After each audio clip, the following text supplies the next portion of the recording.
প্রিয় HSC 27 class 11, আসসালামু আলাইকুম তোমাদের সবাইকে। আমি আব্দুল আল মেহেদি চলে এলাম আজকে তোমাদেরকে পড়াতে তাহারই পরে মনে। আর অনেকেই বলছো কথা শোনা যাচ্ছে না, আমাকে কি স্পষ্ট শোনা যাচ্ছে এবং স্পষ্ট দেখা যাচ্ছে কিনা এটা আমি একটু সবার কাছে জানতে চাই। তারপরে আমি আমার ক্লাসটা শুরু করব এবং তোমাদের সাথে খুব সুন্দর একটা কিছু বলে আমি আজকে আমার ক্লাসটা শুরু করব। অনেকেই বলছো সবার নাম নিতে, আমি আসলে চাইলে এত মানুষের নাম নিতে পারি না। আর আমাকে সবাই সালাম দিচ্ছ একযোগে, আমি সবাইকে একসাথে বলছি ওয়ালাইকুম আসসালাম ওয়া রাহমাতুল্লাহি ওয়া বারাকাতু। আমাকে জিজ্ঞেস করছো আমি কেমন আছি, আলহামদুলিল্লাহ আমি বেশ বেশ ভালো আছি। এবং সবাই রেসপন্স করছো যে একদম স্পষ্ট শোনা যাচ্ছে, স্পষ্ট দেখা যাচ্ছে। তো তাহলে আর দেরি কেন, চলো আমরা ক্লাস শুরু করে ফেলি। কিন্তু প্রত্যেকবার ক্লাস শুরু করার আগে কিছু রুলস এন্ড রেগুলেশনস বলতেই হয়। তো প্রথমেই যেটা বলতে হয় সেটা হলো একটু আমরা খাতা কলম নিয়ে বসবো। আর যতটুকু আমাদের কাছে মনে হয় যে আমি একটু ঘুম ঘুম চলে আসতে পারে বা শরীরটা একটু কেমন লাগছে, চোখে মুখে পানি ছিটিয়ে দিব বা দাঁড়িয়ে যাব ক্লাস করতে করতে। ঘুমিয়ে ঘুমিয়ে ক্লাস করে কোনো লাভ হবে না। চলো আমরা আর কথা না বাড়াই, আমরা চলে যাব আমাদের আজকের ক্লাসে। আমি একটু কলমটা খুঁজি, হ্যাঁ কলমটা পেয়ে গেলাম। তো আমরা আজকে পড়বো তাহারই পরে মনে। তার কবি পরিচিতি, কবিতা পাঠ অনেক কিছুই পড়বো। তাহারই পরে মনে এখানে আমরা দেখতে পাচ্ছি একটা ছবি। তার আগে সুফিয়া কামালের জীবন নিয়ে একটু বলি। সুফিয়া কামাল আমাদের যাদের নাম প্রথমেই আসে বাংলা সাহিত্যের মহিলা কবিদের কথা যদি আমরা বলি, যে মানুষটার নাম আসে তিনি হচ্ছেন সুফিয়া কামাল। তাহারই পরে মনে। তো সুফিয়া কামালের এই কবিতাটা আমরা যখন পড়ি, কবিতাটা পড়ার সময় আমরা বুঝতে পারি যে প্রিয় মানুষকে হারানোর কষ্ট কেমন। তোমাদের বয়সটা যেমন, আমি যদি একদম, আমি আমার শিক্ষার্থীদের সঙ্গে অনেক ফ্র্যাঙ্ক এবং আমি আমার শিক্ষার্থীদেরকে আসলে নিজের পরিবারের সদস্যদের পরেই তাদের অবস্থানটা আমি দেই। সো আমি যদি তোমাদের বয়সের কথাই বলি, তোমাদের বয়সটা যেমন, যে এই বয়স নিয়ে, এই বয়সে আসলে বেশিরভাগ মানুষই যদিও এটাকে নেতিবাচক ভাবেই তাদের জীবনে প্রভাবিত করে, সেটা হলো প্রেম। আর এই প্রেমে পড়া যদিও বা বারণ বলেছিল, কিন্তু এরপরেও ওই তোমাদের মন কি যে চায় বলো যারে দেখি লাগে ভালো, এমন একটা অবস্থা তোমাদের জীবনে, তোমাদের বয়সটা এমন। এবং তোমাদের বয়সে হচ্ছে অনেকে এমন, আমি এমন পোলাপানকেও দেখে মনে হয় যে হয়তো বা ওর মানে কেউ একজন ওর ক্রাশ হোক বা ওর পছন্দের মানুষ হোক, লাইক দিছে জাস্ট ওর পোস্টে, বড় একটা কমেন্টে সে মোটামুটি একদম কল্পনায় বাংলা সিনেমার মতো সে বিভিন্ন স্পটে গিয়ে নাচানাচি গান গাওয়া শুরু করে দিচ্ছে, এমন একটা অবস্থা। তো এই বয়সের সাথে হয়তো বা আরো কিছু রিলেট করা যায়, এই বয়স ছাড়াও রিলেট করা যায়। সেটা হলো যে আমরা যখন দেখতে পাই যে আমাদের প্রিয় মানুষ আমাদের জীবন থেকে চলে যায়। সুফিয়া কামালের হাজবেন্ডের মৃত্যুর পরে সৈয়দ নেহাল হোসেন অতি কষ্ট থেকে এই কবিতাটা তিনি লিখেছিলেন। তো আমরা এখন চলে যাব আমাদের ক্লাসে। আর মাইশা, আমি তোমার উত্তরটা দিচ্ছি, উত্তরটা দেবার আগে আমি তোমাকে ক্লাস থেকে ব্লকও করছি, কারণ হচ্ছে আমাদের একটু মিনিমাম ভদ্রতা শিখতে হবে। হ্যাঁ, আমরা যেমন একটা, এই মেসেজটা তুমি অলরেডি 20 বার লিখেছো, এরকম হবে এবং তুমি কপি পেস্ট করেই যাচ্ছ, এটাকে বলে স্প্যামিং করা। এই কাজটা আমরা দেখলে আমি মনে করি না ওই ধরনের শিক্ষার্থীদের আসলে ক্লাসে কোনো মেসেজ দেওয়ার প্রয়োজন আছে, যে মিনিমাম এটিকেটটা জানে না। আহ সোনার ধান দ্বারা সৃষ্টিকর্মই বোঝায়। আমি জানি না, তোমার উত্তর ভুল দেখিয়ে থাকলেও চিন্তা নাই মাইশা, এটা দ্বারা সৃষ্টিকর্মই বোঝানো হয়। ঠিক আছে, হ্যাঁ। সো আমি চ্যাটটা পজ করে দিলাম, এবারে আমরা চলে যাচ্ছি আমাদের কবিতায়। ভাই আমাকে একটু 1 কাপ রং চা দিয়ে। হ্যাঁ, এবার আমরা চলে যাচ্ছি আমাদের আজকের কবিতায়। সেটা হলো কি, সেটা হলো সুফিয়া কামালের কবিতাটা। আমি সৃজনশীল প্রশ্ন লিখতে একজন বলেছে 30 মিনিট সময় লাগে, আমার করণীয় কি এটাকে 19 মিনিটে আনতে হবে? আর যদি 19 মিনিটে না আনো তাহলে আহ এটা ধরে নিতেই হবে যে আমি এ প্লাস মিস করবো, এবং এ প্লাস মিস করলে আই ডোন্ট কেয়ার। যদি তুমি এটা বিশ্বাস করে নাও তাহলে এক কথা, আর যদি তুমি এ প্লাস পেতে চাও তাহলে 30 মিনিটকে 19 মিনিট বানাতে হবে। তাহলে তুমি আরো ছোট করে লিখবা, তাহলেই হয়ে যাবে, শেষ। সুফিয়া কামাল বাংলাদেশের বিশিষ্ট একজন মহিলা কবি এবং নারী আন্দোলনের অন্যতম পথিকৃৎ। তার জন্ম হয়েছিল 1911 সালের 20 জুন বরিশালে, এবং তার পৈতৃক নিবাস কোথায়? তার পৈতৃক নিবাস কুমিল্লাতে। এটা এমসিকিউর জন্য খুব গুরুত্বপূর্ণ যে তার জন্ম যদিও বা হয়েছিল বরিশালে, কিন্তু তার পৈতৃক নিবাস কুমিল্লায়। পিতার নাম, মাতার নাম এগুলো কখনো পরীক্ষায় আসে না এমসিকিউতে। সুফিয়া কামালের জন্ম যখন বাঙালি মুসলমান নারীদের কাটাতে হতো গৃহবন্দী জীবন, স্কুল কলেজে পড়ার কোনো সুযোগ তাদের ছিল না। তো ওই বিরুদ্ধ পরিবেশে সুফিয়া কামাল প্রাতিষ্ঠানিক শিক্ষার সুযোগ পাননি, কিন্তু পারিবারিক নানা উত্থান পতনের মধ্য দিয়ে তিনি স্বশিক্ষায় শিক্ষিত হয়েছেন। এবং ওভাবেই তিনি বাংলা ভাষা ও সাহিত্যের চর্চায় নিজেকে নিয়োগ করেছেন। পরবর্তীকালে সাহিত্য সাধনা ও নারী আন্দোলনে ব্রতী হয়ে তিনি শুধু কবি হিসেবেই বরণীয় হননি, জননী সম্ভাষণে ভূষিত হয়েছেন। আমাদের একটু মনে রাখতে হবে, সুফিয়া কামালকে জননী এই নামে ডাকা হয়ে থাকে। তিনি গল্প, ভ্রমণ কাহিনী, প্রবন্ধ ও স্মৃতিকথা লিখেছেন। 1999 খ্রিস্টাব্দের 20 নভেম্বর ঢাকায় তিনি মৃত্যুবরণ করেন। সুফিয়া কামালের উল্লেখযোগ্য যে বইয়ের নামগুলো আছে সেগুলোতে আমি 3 স্টার দিয়ে দিলাম, কজ এগুলো আমাদের এমসিকিউতে আসে, তো এগুলো আমাদের মুখস্থ রাখতে হবে। তিনি অনেক পুরস্কার পেয়েছেন তার জীবদ্দশায়। নাসিরউদ্দিন স্বর্ণ পদক, 21 পদক, বাংলা একাডেমি পুরস্কার, এছাড়া তিনি বিভিন্ন পদকে ভূষিত হয়েছেন। দেখো, তোমাদের পড়াটা কিন্তু এখন শুধু, আমি অন্তত শিখতে বা আমি আমার শিক্ষার্থীদেরকে শুধু এইচএসসি কেন্দ্রিক বলি না, আমি অ্যাডমিশন কেন্দ্রিক পড়াশোনাটা মনে করি। কারণ তোমাদের মধ্যে অনেকেই আছো যারা খ ইউনিটে পরীক্ষা দিবা, অনেকেই আছো যারা ক ইউনিটে বাংলা অ্যান্সার করবা। সো তাহারই পরে মনে থেকে কিন্তু অনেক প্রশ্ন আসে, মানে অনেকবার প্রশ্ন এসেছে। এটা অত্যন্ত গুরুত্বপূর্ণ একটা অধ্যায়, একটা কবিতা। তো তাহারই পরে মনেতে ধরো একটা প্রশ্ন আসলো, নিচের কোন কবি নাসিরউদ্দিন স্বর্ণ পদক পেয়েছে? এখন অনেকগুলো অপশন থাকলো, তুমি যদি জেনে থাকো সুফিয়া কামাল তাহলে তুমি অ্যান্সার করতে পারবা। তাই কোন পদক তিনি পেয়েছিলেন এই তথ্যগুলো গুরুত্বপূর্ণ। এবার আমরা চলে যাচ্ছি কবিতায়। হে কবি, নীরব কেন আজ? হে কবি, নীরব কেন? ফাগুন যে এসেছে ধরায়, বসন্তে বরিয়া তুমি লবে নাকি তব বন্দনায়? আমরা এখানে পুরো কবিতার মাঝে দেখব একটা নাটকীয় ভঙ্গিতে কথোপকথন চলছে। কথোপকথনটা কার সঙ্গে চলছে? এখানে আমরা দুইটা ক্যারেক্টারকে পাবো। প্রথম ক্যারেক্টার হচ্ছে কবি নিজেই, এবং দ্বিতীয় ক্যারেক্টার হচ্ছে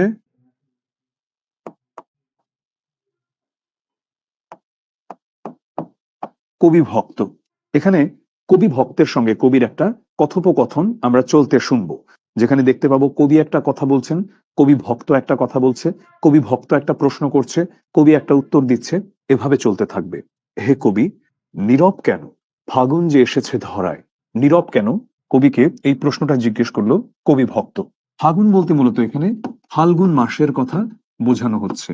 আর যদি আরেকটু বিস্তারিত বলি, এখানে মূলত বসন্তকালের কথা বোঝানো হচ্ছে। কারণ আমরা জানি যে ফাল্গুন এবং চৈত্র এই 2 মাস মিলেই বসন্তকাল হয়। তো ধরা শব্দের অর্থ কি? ধরা শব্দের অর্থ হচ্ছে পৃথিবী, তাই তো? এখানে কবি ভক্ত কবিকে জিজ্ঞাসা করছে যে তুমি নীরব কেন কবি? ফাগুন মানে বসন্ত তো এসে গেছে পৃথিবীতে। বসন্তে বরিয়া তুমি লবে নাকি তব বন্দনায়? বসন্তে বরিয়া, বরিয়া শব্দের অর্থ হচ্ছে বরণ করে।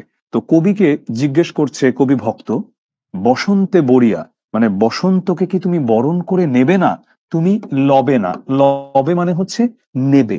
তব বন্দনায়, তব শব্দের অর্থ হচ্ছে তোমার। তব শব্দের অর্থ তোমার।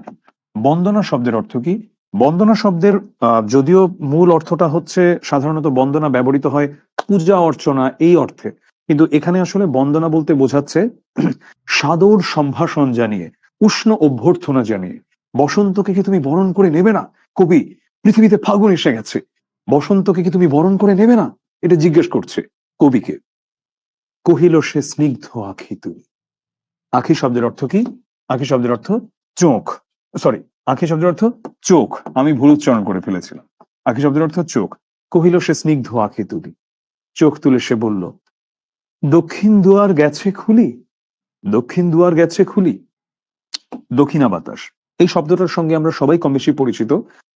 বসন্তের এই দক্ষিণা বাতাস বইতে শুরু করা মানে যেন কবির কল্পনায় দক্ষিণের যে বন্ধ দুয়ারটা ছিল তা খুলে গেছে। কবি এই প্রশ্নটাই করছে, দক্ষিণ দুয়ার কি খুলে গেছে? যেমন বসন্তের যে আগের প্রহরটা শীত, তার মাঝে একটা অদ্ভুত রিক্ততা আছে, একটা শূন্যতা আছে। শীতে কি হয়?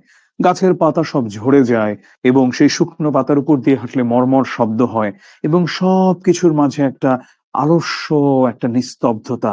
এবং এর মধ্য দিয়ে যখন আহা জিয়ে বসন্তে কত ফুল ফোটে, কত বাঁশি বাজে, কত পাখি গায় আহা জিয়ে বসন্তে, তখন পাখি যেন নতুন করে ডাকছে, শাখে শাখে ফুল নতুন করে ফুটছে, এবং চারিদিকে প্রকৃতির মাঝে একটা আনন্দ বিরাজমান করছে, বিরাজমান হচ্ছে। তো সেটির কথাই বলা হচ্ছে। কহিল সে স্নিগ্ধ আঁখি তুলি, দক্ষিণ দুয়ার গেছে খুলি। দক্ষিণ দুয়ার কি খুলে গেছে? দুয়ার মানে দরজা। আমি তোমাদেরকে অলরেডি বুঝিয়েছি দক্ষিণ দুয়ার দিয়ে কি বোঝানো হচ্ছে। বাতাবি লেবুর ফুল ফুটেছে কি? বাতাবি লেবু, লেবু মানে হচ্ছে লেবু। বাতাবি লেবুর ফুল ফুটেছে কি? ফুটেছে কি আমের মুকুল? এখানে আমরা একটা সময়কে রিপ্রেজেন্ট করতে দেখছি। একটা ফল কখন হয় তার উপর কিন্তু ওই সময়টাকেও বলে দেওয়া যায়। যেমন লাউ হচ্ছে বা ধরলাম যে শিম হচ্ছে, আমরা তাহলে বলতে পারি যে শীতকাল চলছে, তাই নয় কি? ধরো সবচেয়ে মজার দিনাজপুরের লিচুগুলো পাওয়া যাচ্ছে বা সারা বাংলাদেশে লিচু পাওয়া যাচ্ছে, তার মানে আমরা বলতে পারি গ্রীষ্মকাল। খুব ভালো আম পাওয়া যাচ্ছে, যদি আমের সিজনটা খুব অল্প, আমরা বুঝতে পারি সেটাও গ্রীষ্মকাল। সরি, আম বললাম না, জাম, খুব ভালো জাম জাম পাওয়া যাচ্ছে, জামের সিজনটা খুব অল্প, তাহলে বুঝলাম গ্রীষ্মকাল, আম গ্রীষ্মকাল। এরকম বাতাবি লেবুর ফুলটা ফুটেছে কিনা, আমের মুকুল ফুটেছে কিনা, অর্থাৎ এই সময়টাকে উল্লেখ করে বলছে। বাতাবি লেবুর ফুল ফুটেছে কি? ফুটেছে কি আমের মুকুল? মানে এটা কি বসন্তকাল কিনা জিজ্ঞেস করছে, যে এগুলো তো হয়ে যাবার কথা। দক্ষিণা সমীর তার গন্ধে গন্ধে হয়েছে কি অধীর আকুল। দক্ষিণা সমীর, সমীর শব্দের অর্থ হচ্ছে বাতাস। দক্ষিণা সমীর মানে ওই দক্ষিণা বাতাস বা দক্ষিণ দিক থেকে বয়ে আসা বাতাস। তার গন্ধে গন্ধে হয়েছে কি অধীর আকুল। তার গন্ধে গন্ধে, কার গন্ধে? আমের মুকুলের গন্ধে। আমের মুকুলের কোনো কত অদ্ভুত সুন্দর গন্ধ, এটা আমাদের জাতীয় সঙ্গীতে আমরা পাই, তাই না? আমের বনের ঘ্রাণে পাগল করে, মরি হায় হায় রে মা, অঘ্রাণে তোর কি দেখেছি। তো সেই আমের মুকুলের সুন্দর গন্ধে গন্ধে কি একদম আকুল হয়ে আছে। তখন এই যে কবি এরকম উদাস হয়ে প্রশ্ন করছে, বসন্ত এসে গেছে পৃথিবীতে, কিন্তু এরপর এই যে কবির এই একটা একটা উন্মত্ততা, একটা একটা উদাসীনের মতো একটা আচার আচরণ, তখন কবি ভক্ত বলছে, এখনো দেখোনি তুমি, এখনো দেখোনি তুমি। কহিলাম। আবার বলল কবি ভক্ত, কেন কবি আজ এমন উন্মনা তুমি? উন্মনা শব্দের অর্থ হচ্ছে একদমই আনমনা হয়ে থাকা, ওটাকে বলে উন্মনা বা উদাস হয়ে থাকা। কোথা তব নব পুষ্প সাজ? তব শব্দের অর্থ হচ্ছে তোমার, নব শব্দের অর্থ হচ্ছে নতুন, পুষ্প শব্দের অর্থ হচ্ছে ফুল। পুষ্প সাজ দিয়ে বোঝানো হচ্ছে, পুষ্প দিয়ে এখানে মূলত বোঝানো হচ্ছে যে এমন উন্মনা তুমি কেন, আপনি এত উদাস কেন কবি, তুমি এত উদাস কেন? কোথা তব নব পুষ্প সাজ, তুমি মানে বসন্তকে বরণ করার জন্য তুমি কেন সাজনি, তোমার সেটা নাই কেন তোমার মাঝে?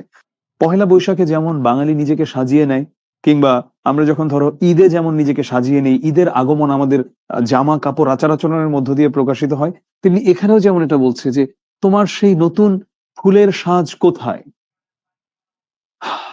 কহিল সে সুদূরে চাহিয়া, অলখের পাথার বাহিয়া তরিতার এসেছে কি? অলখের, আমরা একটা একটা দিকে আসি, সুদূরে দূরে তাকে এসে বলছে অলখের। অলখ মানে হচ্ছে অলক্ষ্য, এইভাবে বলতে পারি শব্দটাকে, অর্থাৎ যেটা দৃষ্টিগোচরের বাইরে, দৃষ্টির বাইরে, যেটাকে দেখা যাচ্ছে না। পাথার মানে হচ্ছে সমুদ্র। অলখের পাথার বাহিয়া, এই যে সমুদ্রকে দেখা যায় না সেটা অতিক্রম করে তরি তার এসেছে কি? তরি শব্দের অর্থ হচ্ছে নৌকা। তো নৌকা কি এসেছে তার? এখন এই যে বলছে যে সমুদ্র বেয়ে কোন নৌকা আসবে, এখানে নৌকার আগমন বলতে মূলত বোঝানো হচ্ছে বসন্তের আগমন। মানে এত কিছু অতিক্রম করে বসন্ত কি এসেছে, বেজেছে কি আগমনী গান। এখন অবশ্যই বসন্ত যখন আসবে এমন না যে ব্যাকগ্রাউন্ডে ডিজে বাহারুলের মতো স্পিকার নিয়ে গান বেজে উঠবে, এটা না, বা কোক স্টুডিওর গান বেজে উঠবে। এখানে বেজেছে কি আগমনী গান বলতে বোঝাচ্ছে যে ধরো প্রত্যেকটা ঋতুর কিন্তু নিজস্ব কিছু শব্দ আছে। যেমন পাখি যখন ডাকছে, ঠিক আছে, ধরলাম কোকিলের ডাক যখন আমি শুনছি, বা যখন আমি কোনো একটা পাখির সাউন্ড, প্রকৃতির সাউন্ড শুনেও কিন্তু বোঝা যায় যে আচ্ছা, যে হ্যাঁ এটা এসেছে, এটা এসেছে, এই প্রকৃতি মানে এখন এই ঋতুটা চলছে বা এখানে সেখানে। যেমন ধরো জিওগ্রাফির যে একটা আলাদা সাউন্ড আছে, আমি মাঝে দিয়ে তো নেপাল গেলাম ঘুরতে, তো নেপালে তো অনেকদিন ছিলাম, মুস্তাং গিয়েছিলাম আমরা। এই জায়গাটাতে বাংলাদেশি ট্রাভেলারদেরকে আমি খুব একটা যেতে দেখিনি। ওটা হচ্ছে ধরো চাইনিজ বর্ডারের খুব কাছাকাছি, আমি চাইনিজ বর্ডার থেকে 68 কিলোমিটার দূরে ছিলাম। আমি যখন একটু ঘুম ঘুম ভাবছিলাম, আমি যখন ঘুম থেকে একটু উঠলাম, যখন ওখানে গেল গাড়িটা, মুস্তাঙে যখন গেল, এর আগে নর্মালি ছিল একটা, শুধু শো শো বাতাস বইছে, 6 ডিগ্রি তাপমাত্রা, এবং কি অসম্ভব ঠান্ডা সেখানে, এবং কোনো মানুষ নাই, জন নাই, মনে হচ্ছে সায়েন্স ফিকশন মুভির মতো, অন্য কোনো গ্রহের মতো লাগছে আমার কাছে দেখে। এই রুক্ষতা, অদ্ভুত রুক্ষতা, বাতাস আর বাতাস, নদী বইছে, মানে অন্যরকম লাগছে আমার কাছে। তো তার মানে কি, প্রকৃতির কিন্তু একটা নিজস্ব শব্দ আছে। ওই শব্দটাকে আমি বাংলাদেশের কোনো গ্রামে পাবো, বা ওই শব্দটাকে আমি পৃথিবীতে অন্যরকম কোনো জায়গায়, কোনো মরুভূমিতে যেয়ে পাবো? পাবো না। ওটাকে আমি যেখানে স্নোফল হয় ওখানে যে কি এইরকম পাবো? এক্স্যাক্টলি এরকম পাবো না। ডেকেছে কি সে আমারে? বলছে যে বসন্ত কি আমাকে ডেকেছে? শুনি নাই, রাখিনি সন্ধান। ওকে আমাকে ডেকেছিল? আমি সরি, আমি আসলে শুনি নাই, আমি খোঁজ রাখি নাই। কহিলাম, ওগো কবি, রচিয়া লহ না আজও গীতি। রচিয়া মানে হচ্ছে রচনা করে, লহ মানে নাও, রচনা করে নাও না আজও গীতি মানে গান। উম, বসন্ত বন্দনা তবে তব কণ্ঠে শুনি এ মোর মিনতি। বসন্ত বন্দনা তব কণ্ঠে শুনি এ মোর মিনতি। বসন্ত বন্দনা মানে হচ্ছে বসন্তের প্রশংসা, তব মানে হচ্ছে তোমার, বসন্তের প্রশংসা তোমার কণ্ঠে শুনি, এটা আমার, মিনতি মানে হচ্ছে অনুরোধ বা রিকোয়েস্ট। বসন্ত বন্দনা তব কণ্ঠে শুনি এ মোর মিনতি, এ মোর মিনতি। আচ্ছা, আমি যেভাবে পড়াচ্ছি তোমরা কেমন বুঝছো একটু বলো তো। আমি চ্যাটটা রিজুম করেছি, তোমরা একটু রিপ্লাই দাও। তোমাদের কাছে কেমন লাগছে আজকের ক্লাসটা? কল্পনায় যেতে পারছো সেই কবির জীবনটাতে? তার সঙ্গে মেলাতে পারছো? একটু লিখো। আমি চ্যাটটা রিজুম করেছি, তোমাদের কাছ থেকে শুনতে চাই কেমন লাগছে কবিতাটা। তব শব্দের অর্থ হচ্ছে তোমার, বন্দনায় মানে হচ্ছে প্রশংসায়। তাহলে বুঝে নাও তব বন্দনায় মানে কি।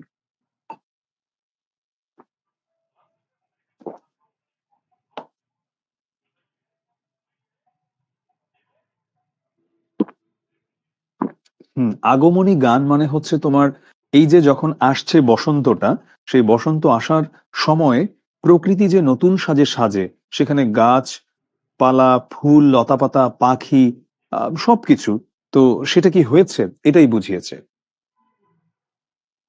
পথিকৃৎ মানে হচ্ছে ওই পথ যে দেখিয়েছে, বলতে পারো যে প্রথম দিকে যে হচ্ছে জার্নিটা শুরু করেছে এমন।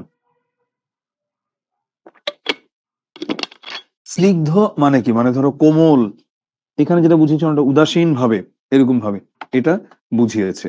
অলখের মানে হচ্ছে যেটা চোখে দেখা যায় না, অলখের পাথার বাহিয়া মানে কোনো ওই অলখের মানে সমুদ্র বুঝিয়েছে। পাথার মানে সমুদ্র, অলখের একদম যেমন সমুদ্রের সামনে দাঁড়ালে কি শেষ কি দেখা যায় না, তো এরকম এসেছে কি বসন্ত এগুলো সব অতিক্রম করে। হ্যাঁ, ঠিক আছে, আমি চারটা আবার পজ করছি। আমরা আবার অনেক গভীরে চলে যাব কবিতার, এবং কবিতার মেইন মজার পার্ট শুরু আমাদের এখন। কহিল সে মৃদু মধুর স্বরে, কবি এখন মৃদু মধুর স্বরে বলছে, নাই হলো, না হোক এবারে আমারে গাহিতে গান, বসন্তেরে আনিতে বরিয়া। নাই হলো, এবার না হয় নাই হলো, না হোক এবারে, এবারে না হয় হলো না আমারে গাহিতে গান, আমাকে গান গাইতে এবার হয়তো হলো না।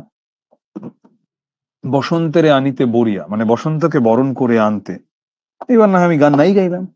রহেনি, রহেনি মানে সে তো থেমে থাকেনি, সে ভুলেনি তো। এসেছে তা ফাগুনে সরিয়া, সে তো ভুলে নাই, বরং ফাগুনের মধ্য দিয়ে সে তো এসেছে।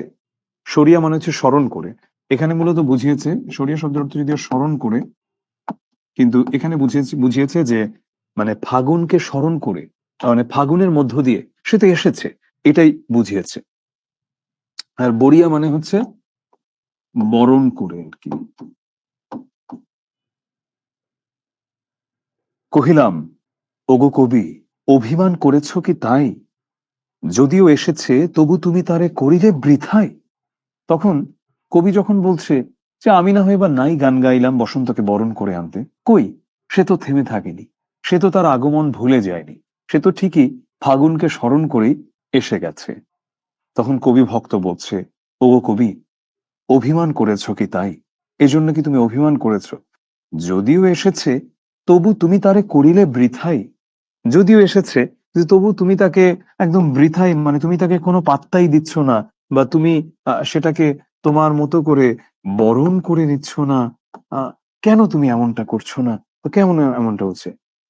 কহিল সে পরম হেলায়, পরম হেলায় মানে, পরম মানে এখানে অনেক, আর হেলায় মানে কি, হেলায় শব্দের অর্থ হচ্ছে মানে একদম হেলা ফেলা, ঠিক আছে।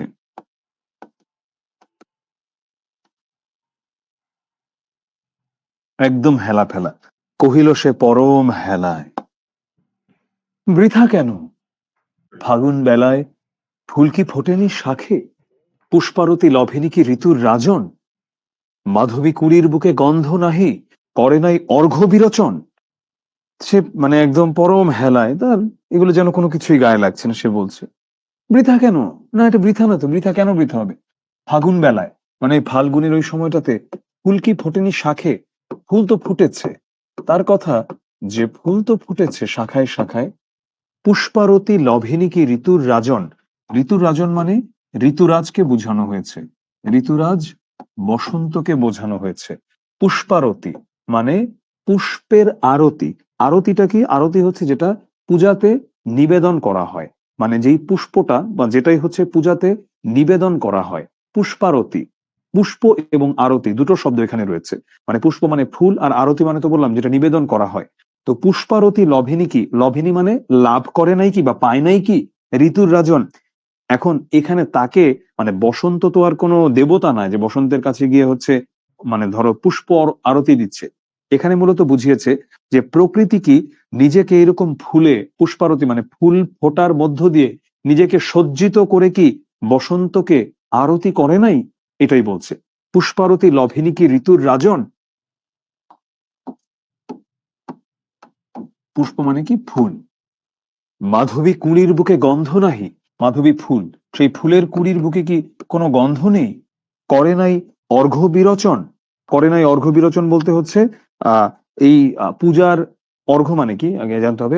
অর্ঘ্য শব্দের অর্থ হচ্ছে পূজার উপকরণকে অর্ঘ্য বলে। আর অর্ঘ্য বিরোচন মানে হচ্ছে ওই উপকরণগুলো দেওয়া। করে নাই অর্ঘ্য বিরোচন মানে সেই পূজার উপকরণগুলো কি দেয় নাই? এখন পূজার উপকরণ তো এখানে নাই, তাহলে এখানে কি বোঝাচ্ছে অর্ঘ্য বিরোচন বলতে? অর্ঘ্য বিরোচন বলতে বোঝাচ্ছে যে প্রকৃতি যে নতুন সাজে সজ্জিত হয়, তো এটা তো শুধু বসন্তের জন্যই, তো এটা কি করে নাই? তারপরে বললো হোক, তবু বসন্তের প্রতি কেন এই তব তীব্র বিমুখতা? তখন কবি ভক্ত বোঝাচ্ছে সেটা নাহলে হয়েছে, হোক, তবু বসন্তের প্রতি কেন এই তব মানে তোমার, তোমার তীব্র বিমুখতা বসন্তের প্রতি কেন? কহিলাম উপেক্ষায় ঋতুরাজে কেন কবি দাও তুমি ব্যথা? বলল, আবারও কবি ভক্ত বলছে উপেক্ষা করে ঋতুরাজ বসন্তকে কবি তুমি কেন ব্যথা দিচ্ছ? ব্যথা বলতে এখানে বোঝানো হচ্ছে যে কেন তুমি তার মনে কষ্ট দিচ্ছ, তার তো আর মন নাই, মানে কেন তুমি তাকে উপেক্ষা করছো, এখানে এটাই বোঝানো হয়েছে। এখানে কেন কবি দাও তুমি ব্যথা বলতে মূলত বোঝানো হয়েছে উপেক্ষা। কহিল সে কাছে সরে আসি, কাছে এসে সে বলল কুহেলি উত্তরিতলে মাঘের সন্ন্যাসী, গিয়াছে চলিয়া ধীরে পুষ্পশূন্য দিগন্তের পথে রিক্ত হস্তে, তাহারই পরে মনে ভুলিতে পারি না কোনো মতে। এটা হচ্ছে সবচেয়ে ম্যাজিক্যাল লাইন এই কবিতার। কুহেলি উত্তরিতলে মাঘের সন্ন্যাসী, গিয়াছে চলিয়া ধীরে পুষ্পশূন্য দিগন্তের পথে রিক্ত হস্তে। কুহেলি উত্তরিতলে, আমরা একে একে শব্দগুলোকে বিশ্লেষণ করি। কুহেলি, কুহেলি শব্দের অর্থ হচ্ছে কুয়াশা। উত্তরিতলে, উত্তরী শব্দের অর্থ হচ্ছে চাদর। কুহেলি উত্তরিতলে মানে কুয়াশার চাদরের নিচে মাঘের সন্ন্যাসী। মাঘের সন্ন্যাসী বলতে তিনি বুঝিয়েছেন শীতকালকে। গিয়াছে চলিয়া ধীরে মানে ধীরে চলে গেছে। পুষ্প শূন্য মানে ফুল নাই এমন। দিগন্তের পথে, দিগন্তের পথে মানে হচ্ছে দিগন্ত কি? দিগন্ত হচ্ছে যেটাকে তুমি চোখে দেখে শেষ হয় না আর, এমন মনে হয়। ধান ক্ষেতের দিকে তাকালে ওটার এন্ডিং দেখতে পাই না, দিগন্ত। তেমনি নদী কিংবা সমুদ্রেরটাও কিন্তু এরকম মনে হয়, হ্যাঁ, যে মানে কিছু দেখতে পাচ্ছি না আমি, ওটার শেষে কি আছে। রিক্ত হস্তে, রিক্ত শব্দের অর্থ হচ্ছে খালি, আর হস্তে শব্দের অর্থ হচ্ছে হাতে। সো রিক্ত হস্তে শব্দের অর্থ হচ্ছে খালি হাতে, তাহারই পরে মনে ভুলিতে পারি না কোনো মতে। কুহেলি উত্তরিতলে মাঘের সন্ন্যাসী গিয়াছে চলিয়া, এখানে যেটা বোঝাচ্ছে যে কুহেলি উত্তরিতলে অর্থাৎ কুয়াশার চাদরের নিচে মাঘের সন্ন্যাসী অর্থাৎ শীত চলে গেছে ধীরে ধীরে। কিভাবে? পুষ্প শূন্য দিগন্তের পথে রিক্ত হস্তে। শীত যেভাবে চলে যায়, তো শীতের যে আগমনটা বসন্তের আগমনের সঙ্গে শীত যেমন হারিয়ে যায়, কুহেলি উত্তরি তলে, মানে কুয়াশার চাদর গায়ে দিয়ে। কুয়াশাটাকে যেন কবির কল্পনা একটা চাদর, এবং সেটা গায়ে দিয়েছে মাঘের সন্ন্যাসী। মাঘের সন্ন্যাসী মানে হচ্ছে শীত। এবং সে চলে গেছে, কিভাবে চলে গেছে? ধীরে ধীরে। কোথায় চলে গেছে? দিগন্তের পথে, পুষ্পশূন্য যেই দিগন্ত, অর্থাৎ যেখানে কোনো ফুল নাই, কিছু নাই। শীত যেমন, শীতকালটা যেমন থাকে, রিক্ত হস্তে, খালি হাতে, তাহারই পরে মনে ভুলিতে পারি না কোনো মতে। এখানে তিনি তার স্বামীর কথা বলছেন, তার হাজবেন্ডের কথা বলছেন। ভদ্রলোকের নাম ছিল সৈয়দ নেহাল হোসেন।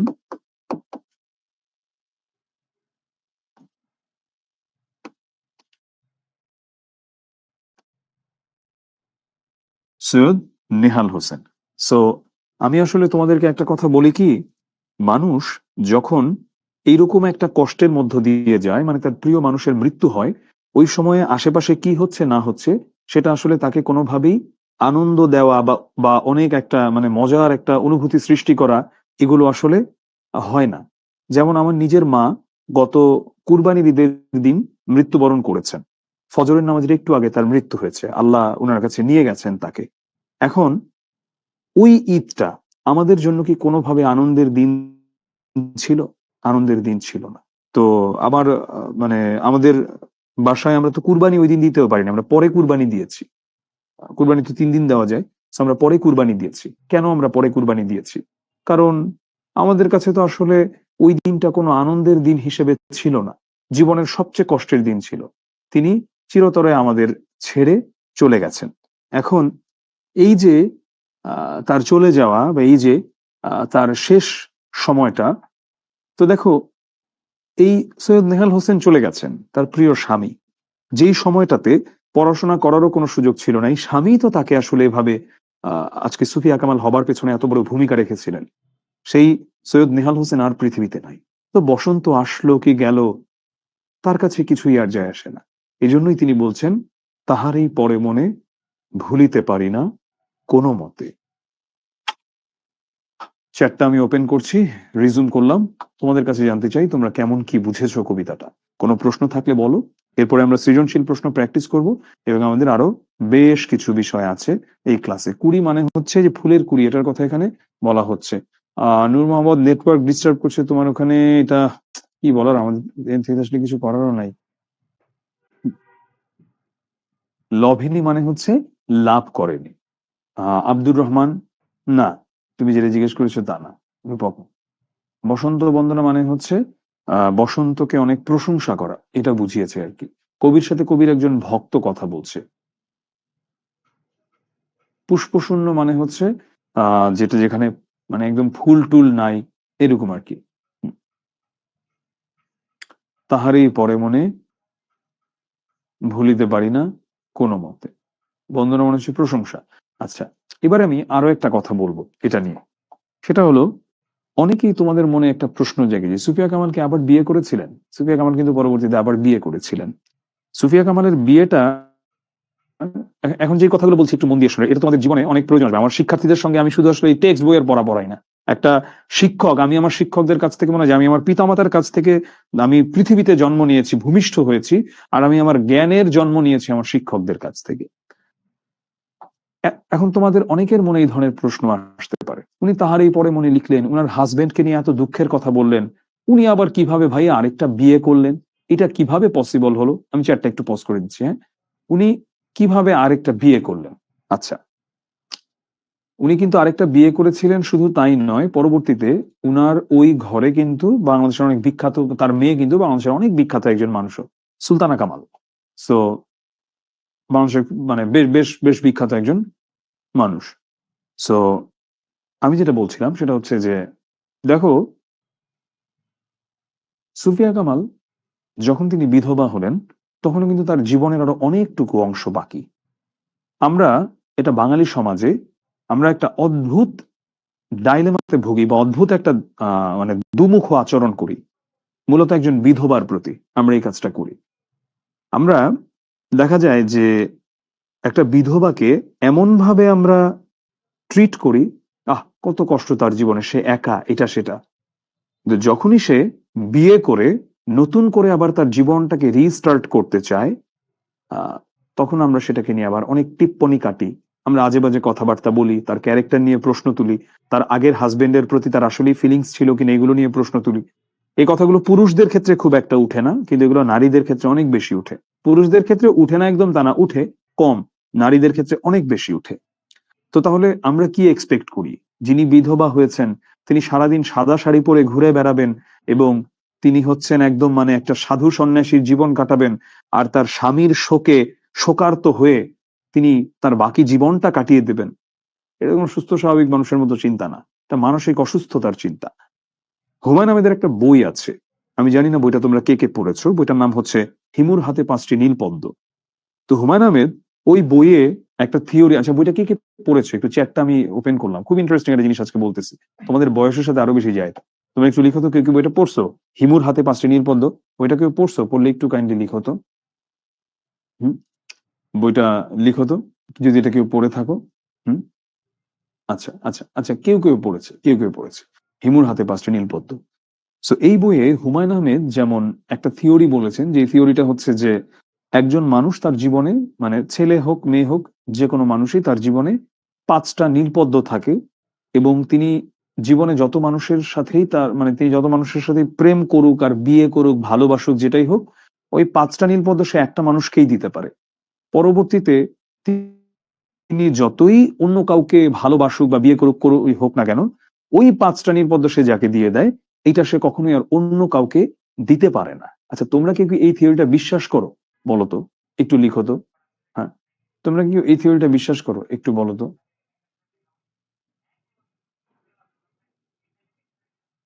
হ্যাঁ, হুম, হ্যাঁ, হিমুর হাতে কয়েকটি নীলপদ্ম, সরি বিন্দিয়া, হ্যাঁ, নট পাঁচটি, হিমুর হাতে কয়েকটি নীলপদ্ম, হ্যাঁ। আচ্ছা আচ্ছা, অনেকেই করে অনেকেই করে না। আমরা এই কবিতার আলোকে কথাটা বলি, ঠিক আছে? সেটা হলো, মানুষ এই ধরনের গাঁজাখুরি থিওরি, যে হুমায়ুন আহমেদের এই কয়েকটা নীলপদ্মতে যে পাঁচটা নীলপদ্ম ভক্কর চক্কর, এগুলো হচ্ছে স্রেফ গাঁজাখুরি কথাবার্তা।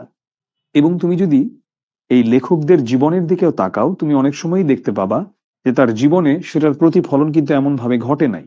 হুমায়ুন আহমেদের জীবনের দিকেও যদি তাকাও, তার জীবন দেখলে মনে হয়, তার লেখা পড়লে মনে হয় যে নারী মনের এমন শাখা প্রশাখা নাই যেখানে তিনি বিচরণ করেন নাই, নারীর মনের সবকিছুই তিনি জানেন। কিন্তু তার ব্যক্তি জীবনে এই জায়গাটাতে তিনি আগাটুকরা একটা ব্যর্থ মানুষ। তো তাহলে কি বলবা? এখন কি বলবা? তাহলে যেই লোক নিজে সুইসাইড করতে চায়, সে যদি এসে আরেকজনের মোটিভেশন দেয়, তাহলে তো বিষয়টা হয়ে গেল অনেকটা এমন যে যেই পলাই করছে এসএসসি তে ফেল, তার কাছে গিয়ে আমি জিগাই, ভাই আমারে ক কেমনে আমি জিপিএ 5 পাবো। বিষয়টা তো এরকম হয়ে যাচ্ছে। বা যেই পোলা করছে এইচএসসি তে ফেল, আমি তার গিয়ে দিয়েছি, ভাই ক কেমনে বুয়েটে চান্স পাবো। বিষয়টা এমন হয়ে যাচ্ছে। তো মানুষ অত্যন্ত জটিল প্রাণী, এবং মানুষ কম বেশি সবকিছুই সে স্টার্ট ওভার করতে পারে আবার। তো উনি বিধবা হয়েছেন বলে পরবর্তীতে উনি আবার বিয়ে করতে পারবেন না, বা উনি জীবনটাকে নতুন করে শুরু করতে পারবেন না, এমন কোনো কথা আসলে নাই। এনিওয়ে, আর কথা না বাড়িয়ে, কারো কাছ থেকে কোনো প্রশ্ন এই মুহূর্তে আমি নিচ্ছি না, যখন আমি প্রশ্ন নেব তখন আমি জানাবো। আচ্ছা, এখানে মোটামুটি যা আছে শব্দার্থ টিকা পড়ানোর আসলে কিছু নাই, কিন্তু তারপরেও আমি একটু বলি। বাতাবি লেবুর ফল অধীরাকুল, বসন্তের আগমনে বাতাবি লেবুর ফুল ও আমের মুকুলের গন্ধে দক্ষিণা বাতাস মানে চারিদিক ভরে তোলে সুগন্ধ দিয়ে, কিন্তু এগুলো কিছুই কবিকে টানছে না। আচ্ছা, এই প্রশ্নটা অত্যন্ত গুরুত্বপূর্ণ এমসিকিউর জন্য, এটা অনেকবার অ্যাডমিশন টেস্টে এসেছে, এটা এইচএসসি তেও আসতে পারে। সেটা হলো, কোন দুইটি ফলের নাম উল্লেখ করা আছে এই কবিতাতে?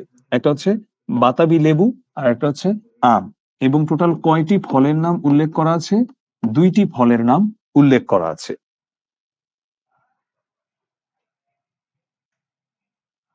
হ্যাঁ, অলোক। অলোক মানে দৃষ্টির অগোচরে, অনেকেই জিজ্ঞেস করেছে অলোক মানে কি। দৃষ্টির অগোচরে, অলক্ষ্য বানানটা, হ্যাঁ, জফলা হবে না। আমি যদিও জফলা আগে দেখায় থেকে ভুলে লিখছি হয়তো, জফলা হবে না। হ্যাঁ, বসন্তেরে আনিয়া ফাগুনে সরিয়ে, এগুলো আমি আসলে বুঝিয়েছি। ব্যর্থ মানে কবি ভক্তের অভিযোগ হচ্ছে বসন্তকে কবি বরণ না করায় বসন্তের আবেদন বা গুরুত্বটা হারিয়েছে, মানে বসন্তের গুরুত্বটা কমে গেছে এমন। পুষ্পারতি মানে ফুলেল বন্দনা, মানে ফুল দেওয়া আর কি, সহজ কথায়। হ্যাঁ,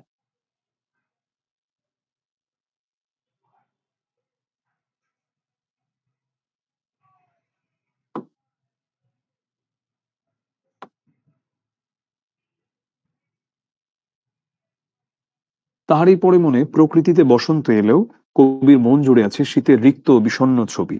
কবির মন দুঃখ ভারাক্রান্ত, তার কণ্ঠ নীরব। শীতের করুণ বিদায়কে তিনি কিছুতেই ভুলতে পারছেন না। তাই বসন্ত তার মনে কোনো সাড়া জাগাতে পারছে না। বসন্তের সৌন্দর্য তার কাছে অর্থহীন, মনে কোনো আবেদন জানাতে পারছে না। প্রসঙ্গত উল্লেখ্য, তার প্রথম স্বামী ও কাব্য সাধনার প্রেরণা পুরুষ, যেটা বললাম, তিনি ছিলেন তার প্রথম স্বামী। তখন অনেকে প্রশ্ন করে তিনি দ্বিতীয়, হ্যাঁ তিনি আবার বিয়ে করেছিলেন। এবং কাব্য সাধনার প্রেরণা পুরুষের আকস্মিক মৃত্যুতে কবির অন্তরে যে বিষণ্ণতা জাগে, সেটাই আমরা দেখতে পাই এই কবিতায়। তো এই কবিতাটা কত খ্রিস্টাব্দে প্রকাশিত হয়েছিল? 3 স্টার দিয়ে দিলাম। এটা অনেকবার অ্যাডমিশন টেস্টে এসেছে, ঢাবি জাবি অনেক পরীক্ষাতেই। আর কোন পত্রিকায় প্রকাশিত হয়েছে এটাও এসেছে, 1935 খ্রিস্টাব্দে মাসিক মোহাম্মদী পত্রিকায়। এই কবিতায় আমরা প্রকৃতি এবং মানব মনের মধ্যে একটা সম্পর্ক দেখতে পাই। হ্যাঁ, তার সাহিত্য সাধনার প্রধান সহায়ক এবং উৎসাহদাতা কে ছিলেন? স্বামী সৈয়দ নেহাল হোসেন, যিনি মৃত্যুবরণ করেন কবে? 1932 সালে। সৈয়দ নেহাল হোসেনের মৃত্যুর সনটা আমরা মনে রাখবো। আর এই কবিতার অন্য একটা লক্ষণীয় বৈশিষ্ট্য হচ্ছে নাটকীয়তা। কিন্তু এই কবিতাটা কেমন? কবিতাটা হচ্ছে সংলাপ নির্ভর। এটা কিন্তু প্রশ্ন এসে থাকে। এই কবিতাটা কি? কবিতাটা হচ্ছে সংলাপ নির্ভর, সংলাপ নির্ভর রচনা। এই কবিতাটা সংলাপ নির্ভর রচনা। তো এবারে আমি চলে যাব সৃজনশীলে। সৃজনশীল হচ্ছে তোমাদের জন্য অত্যন্ত গুরুত্বপূর্ণ। তুমি যতই কবিতা ভালো পারো না কেন, যদি তুমি সৃজনশীল ভালো মতো বুঝতে না পারো বা অ্যান্সার করতে না পারো, তাহলে আসলে কোনো লাভ নাই। আচ্ছা, এখন আমি কিছু জিনিস বলি। যেমন ধরো, এই যে কিছু মানুষ ধরো এসে প্রশ্ন করে যাচ্ছে রিক্ত মানে কি, রিক্ত মানে কি, অনেকে জিজ্ঞেস করছে। আমি এটা লিখে দিয়েছি বন্ধু, রিক্ত মানে হচ্ছে শূন্য, হস্ত মানে হাত, রিক্ত হস্তে মানে শূন্য হাতে। সো দেখো, তুমি যদি আহ একটা ক্লাসে 5 মিনিট বা 10 মিনিট লেট করো এবং বা 20 মিনিট লেট করে আসো, একটা জিনিস তুমি বুঝো নাই, তুমি আবার জিজ্ঞেস করলা, তোমার জন্য 2 মিনিট বুঝাইলাম, এখানে 2000 স্টুডেন্টের মতো ক্লাস করছে একসাথে, তার মানে তোমার 2 মিনিট নষ্ট না, টোটাল 4000 মিনিট নষ্ট হলো। Brother, you have no right to waste এই 4000 মিনিট। তুমি যদি জীবনে ভুল করো, সেটা তুমি নিজ দায়িত্বে মারা খাবা। তুমি এটা তোমার নিজের জীবন ভর দেখবা, ঠিক আছে? সো সিন্স এই কাজটা তুমি করছো, তুমি টাইমলি আসো নাই, তুমি ক্লাস পরে দেখে নিবা রেকর্ডিং থেকে। যে ক্লাস যে টাইমলি আসছে, সে আবার এটার ব্যাখ্যা কেন শুনবে? সে তো আগ্রহী না এই ব্যাখ্যা শোনার জন্য। আচ্ছা, আমরা একটু দাঁড়া,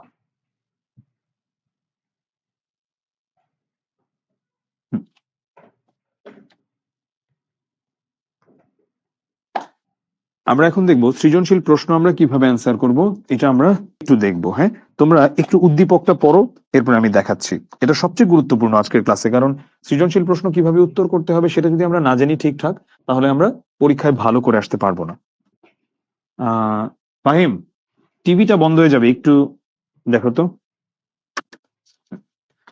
যারে খুব বেশি ছিল ভালো, সে মোরে ছেড়ে চলে গেল। যে ছিল মোর জীবন ছায়া, রেখে গেছে শুধু মায়া। লাগে না ভালো অপরূপ প্রকৃতি, যতই করুক কেউ মিনতি, আমি এখন রিক্ত শূন্য, মন পড়ে রয়েছে তার জন্য। সে দিল মোরে কেমনে ফাঁকি, আমি এখন বড় একাকী। তাহারই পরে মনে কবিতাটি প্রথম কোন পত্রিকায় প্রকাশিত হয়? আমাদেরকে প্রথমেই দেখতে হবে আমরা কতটুকু সময় নিব। আমরা পুরোটা শেষ করার জন্য 19 মিনিট সময় নিব, পুরো সৃজনশীল প্রশ্নটা শেষ করার জন্য।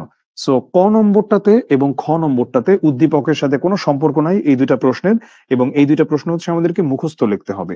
এবং আমরা না, ওকে না, এই যে এখানে টিভি, তুমি এই দিক থেকে না, টিভিটাকে অন করে অফ করো একবার, স্যার মানে অফ করে অন করো। সো আমরা ক নম্বরটা কতটুক লিখবো, এটা আমরা 1 লাইন লিখবো। হ্যাঁ, এটা আমরা সর্বোচ্চ 1 লাইন লিখবো। অনেকে কটা হচ্ছে অনেক বড় করে লিখতে যায়, আসলে মানে 1 নম্বরে তো তোমাকে 1-2 দেওয়া যেহেতু সম্ভব না, একে সর্বোচ্চ 1ই দিতে পারে। এবং এই ধরনের মানে ভুল গাধার মতো তথ্য অনেকের কাছে আছে যে এইটাকে বড় করে লিখলে ইমপ্রেশন ভালো হয়। এটা কোনো কথা হইলো ভাই? ইমপ্রেশন ভালো হয়? ঘোড়ার ডিম হয়। এটা 1 লাইনে লিখবা বা কয়েকটা শব্দে লিখবা। তাহারই পরে মনে কবিতাটি প্রথম কোন পত্রিকায় প্রকাশিত হয়? তুমি যদি তাহারই পরে মনে কবিতাটি এটুক নাও লেখো, তুমি যদি খালি লেখো যে মাসিক মোহাম্মদী পত্রিকায় প্রকাশিত হয়, তাইলেও তুমি ভাই 1-1 পাবা। বাট এতটুকু লিখলে এটা সুন্দর দেখায়। গেল। এবারে আমরা যাব খ নম্বর কিংবা অনুধাবনমূলকে। অনুধাবনমূলক এবং প্রয়োগমূলক এই দুটো, আমি আবার বলছি, এই দুটো হচ্ছে আমাদের মেমোরি থেকে লিখতে হবে। এই দুটোর সাথে উদ্দীপকের কোনো সম্পর্ক নাই। উদ্দীপক নিয়ে প্রথম কথা আসবে কোথায়? প্রয়োগমূলকে বা গ নম্বরে, এবং সেটাও গ নম্বরের থার্ড প্যারাতে। সো যত নম্বর তত প্যারা, 2 নম্বর এটাতে, তাহলে এখানে 2 প্যারা, স্বাভাবিক। তো এই 2 প্যারার মধ্যে প্রথমে আমরা যেটা করি, প্রথমে আমরা এক কথায় প্রশ্নের উত্তর দিয়ে দিই, তারপরে আমরা এই যেই প্রশ্নের উত্তরটা দিলাম ওটাকেই একটু ব্যাখ্যা করে লিখি। উপেক্ষায় ঋতুরাজে কেন কবি দাও তুমি ব্যথা, এই উক্তিটি দিয়ে কি বোঝানো হয়েছে? উপেক্ষায় ঋতুরাজে কেন কবি দাও তুমি ব্যথা উক্তিটি দ্বারা কবি ভক্ত কবির কাছে ঋতুরাজ বসন্তকে উপেক্ষা করে ব্যথা দেওয়ার কারণ সম্পর্কে জানতে চেয়েছেন। যখন এটা আমি বললাম তখন আমি কত পেলাম? আমি 1 নম্বর পেয়ে গেলাম। মানে এক কথায় প্রথমে উত্তর দিতে হবে, এরপরে এই উত্তরটাকে একটু ইলাবোরেট করতে হবে। কেমন? প্রকৃতিতে বসন্ত এলেও কবি ভক্ত লক্ষ্য করেছেন তার প্রিয় কবি বসন্ত বন্দনা করে কবিতা লিখছেন না। ফলে ব্যথিত ও হতাশ কবি ভক্ত কবিকে বিভিন্ন প্রশ্ন করে এর কারণ উদ্ঘাটন করার চেষ্টা করেছেন। এখন তুমি বলতে পারো, ভাই আমার বাংলা তো এত ভালো না, উদ্ঘাটন করার চেষ্টা করেছেন, আমি তো এই ধরনের বাক্য লিখতে পারি না। তুমি দেখো কারণ জানতে চেয়েছেন, শেষ। এই বাংলা তো তুমি পারো, কারণ জানতে চেয়েছেন। তো প্রশ্নে উল্লেখিত উক্তিটি দ্বারা ঋতুরাজ বসন্তকে উপেক্ষা করার কারণ কি তা জানতে কৌতূহলী কবি ভক্ত কবির কাছে প্রশ্ন রেখেছেন। আরো 1 নম্বর পেয়ে গেলাম। দেখো, সৃজনশীলের নম্বর হচ্ছে ফ্র্যাগমেন্টেড বা ভাঙা ভাঙা ভাঙা ভাঙা নম্বর। সৃজনশীলে কিন্তু ফুল মার্কস পাওয়া পসিবল, কিন্তু আমি দুটো যুগই দেখেছি, সৃজনশীলও দেখেছি এবং সৃজনশীলের আগে যে লিখতে হতো রচনামূলক সেই যুগটাও দেখেছি। রচনামূলকের যুগে ফুল মার্কস পাওয়া ইম্পসিবল ছিল, ফুল মার্কস কাউকে দিত না। কিন্তু সৃজনশীলের সুবিধা হচ্ছে, সৃজনশীলে যদি তুমি ফরম্যাট মেইনটেইন করে লিখতে পারো, তোমার লেখাটা যদি মোটামুটি মানেরও হয়, তুমি অনেক ভালো মার্কস পাবা। কিন্তু যদি তুমি অনেক ভালো লিখলা কিন্তু তুমি ফরম্যাট কিছু মেইনটেইন করলো না, তুমি ভালো মার্কস পাবা না দিন শেষে। তাহলে ফরম্যাটটা কি? এই যে 2 প্যারা, 2 প্যারা করে লেখা। প্রথম প্যারাতে হচ্ছে জাস্ট এক কথায় উত্তরটা দেয়, পরের প্যারাতে এই জিনিসটাকে একটু বড় করে লেখা বইয়ের ভাষায়। শেষ। আমার এই 2টা প্রশ্ন চলে গেল। এবং আবারও বলছি, জ্ঞানমূলক এবং অনুধাবনমূলকে উদ্দীপক থেকে কোনো কথাবার্তা আসবে না, পুরোটা আসবে তোমার মেমোরি থেকে। এবারে যাচ্ছি আমরা গ নম্বর, যেটা কি? এটা হলো প্রয়োগমূলক। এখন এই প্রয়োগমূলকে আমি কি করব? একই কাজ প্রত্যেকটা জায়গাতে। প্রথমে আমি এক কথায় উত্তরটা দিব। উদ্দীপকে তাহারই পরে মনে কবিতার কোন দিকটি প্রকাশ পেয়েছে? উদ্দীপকে তাহারই পরে মনে কবিতায় উল্লিখিত প্রিয়জন বিচ্ছেদের বেদনা প্রকাশ পেয়েছে। এখন তুমি বলতে পারো, ভাই প্রিয়জন বিচ্ছেদের বেদনা, আমি যদি এত কঠিন করে না লিখে আমি যদি লিখি যে প্রিয় মানুষকে হারাবার কষ্ট প্রকাশ পেয়েছে, তাহলে কি হবে? তাহলেও তুমি ফুল মার্কস পাবা। সৃজনশীলে হচ্ছে এটাই একটা মজা, ফরম্যাট মেইনটেইন করে মোটামুটি মানের লিখতে পারলেই ভেতরে আমাদের মোটামুটি ফুল মার্কস দিয়ে দেয়। তো এখানে আমরা 1 পেয়ে গেলাম।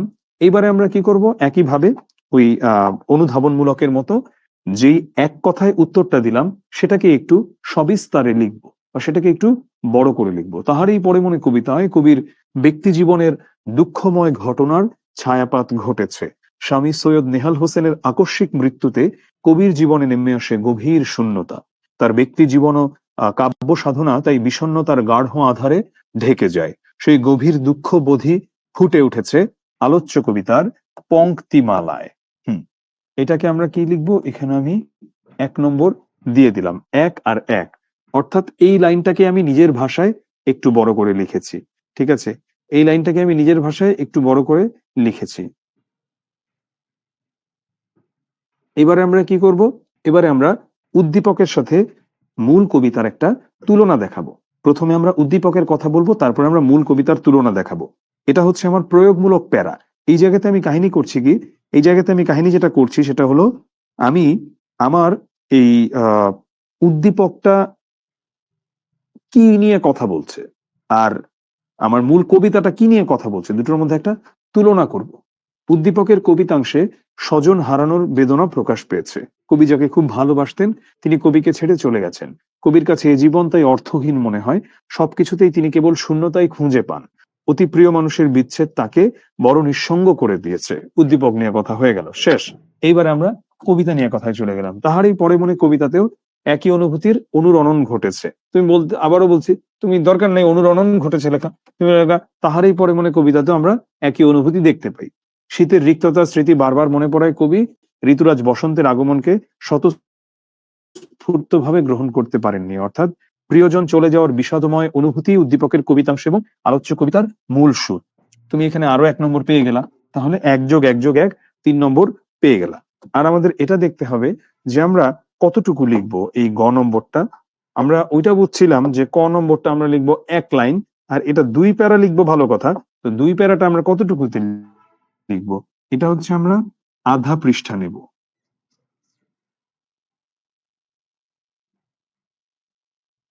এটা হচ্ছে আমরা কতটুকু নিব? 1 পৃষ্ঠা লিখব। এবং এটা আমরা কতটুকু লিখবো? ঘ নম্বরটা এটা আমরা